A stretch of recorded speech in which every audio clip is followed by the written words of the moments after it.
On JP recently, we just had a crazy release, which was Hero Saitama. There should have been another unit though, just saying. Hero Saitama brought a crazy kit that we weren't really expecting to see from the One Punch Man himself, since the other iterations of him just kind of focused on damage and nothing else. However, we got a character that's able to apply barriers, DR, has the possibility of having multiple defense slots, and not to mention how much stuff he has in the kit just to amp up his damage to astronomical levels. Definitely made sure that you still felt like he was Saitama. He's going to one-shot most stuff that he fights. Thanks to this, Monolight and multiple other teams now have a way to increase their DR. Previously, DR was not really hard to come by, but it was a little bit difficult. There's only a few characters in the game that could actually provide you with a DR buff. Shiro, Beta, Senki. And if you didn't have any of these, well, you were kind of completely out of luck, especially if you didn't have Shiro or Beta. But here comes Saitama beating out a lot of the other competition.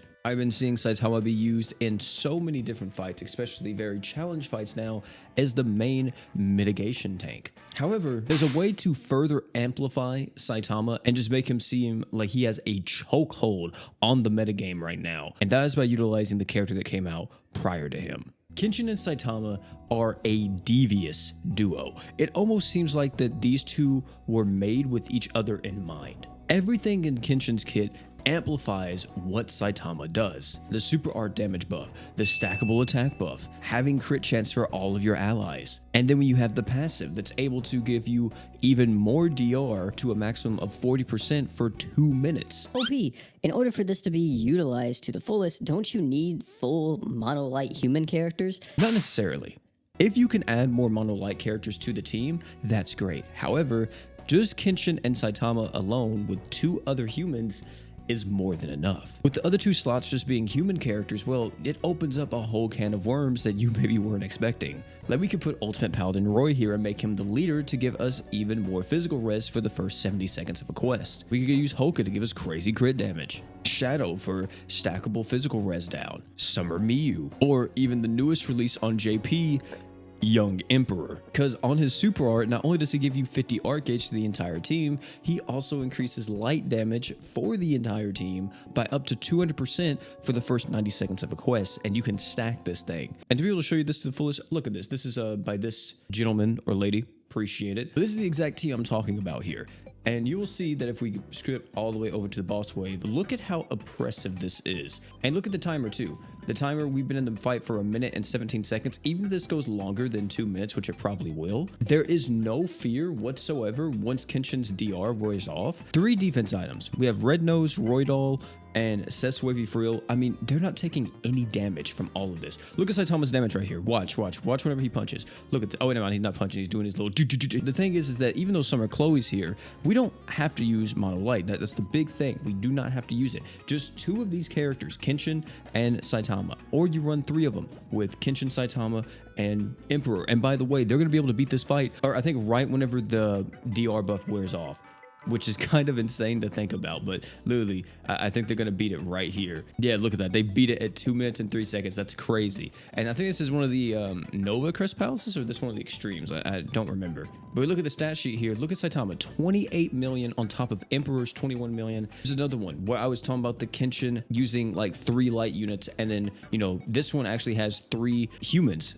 Because you can throw on like someone else's light unit, is maybe like a god or something, like Orville for an example, and do so much work with that. We have 90 seconds of, in this case, 30% DR, and we have Shiro Emiya, which I don't know if Shiro's necessary in this situation. He might be, just because of the barrier and stuff. If this team had Saitama, so much better. Also, shout out to this guy for posting this video. And the craziest part is that this doesn't necessarily invalidate the units that are already insanely good. Ultimate Paladin Roys, your Shiro Emiyas, your Hokas, your Betas, these guys are still going to be just as meta. It's just now we have another team up to bat. It seems like Mono Water has been just on top of the game for pretty much a year and a half, and now there's someone else that could maybe rival, if not top, what they do. Of course, I think there still needs to be a few more pieces to the puzzle to really make it like concrete. Hey man, if you have Kinchin right now, you plan on going for Saitama and you get him, I'm telling you, try that duo. You'll be surprised what you can do with just Kinchin and Saitama on your team. It's nasty. Either way though, you guys tell me down below, what do you think about this new quote-unquote meta coming out? Do you think these guys are going to overtake Mono Water? Do you think they're going to be about the same? Or do you think it's just going to be another option? Me, myself, I think we're just going to have more variety to the game. Another team that just seems really strong. I would love for us to get to a point to where every team kind of does something like unique to an extent. It's been a while since we kind of had that, but it'd be very cool if, like, you know, Mono Earth is known for like crazy arch generation. Mono Water has a very good all-arounder type thing. Mono Dark is just straight damage or something, and we were able to kind of have like more identities to each of the elements. Maybe they want to take it down that route, maybe not. I think it'd be dope. But hey, another team for us to use instead of just using the same old units we've been using. Your boy is happy. Let me know down below what you all think though. Would love to hear your thoughts. If you enjoyed this video, have a check out this video popping on the screen right now. It's the Marlet Showcase. I wasn't expecting these animations. They absolutely blew me out the water and made me scream like a little girl. So if you want to see that, highly recommend you go check that out. I'll meet you over there. Oh, and one thing before you leave, don't forget to drink water.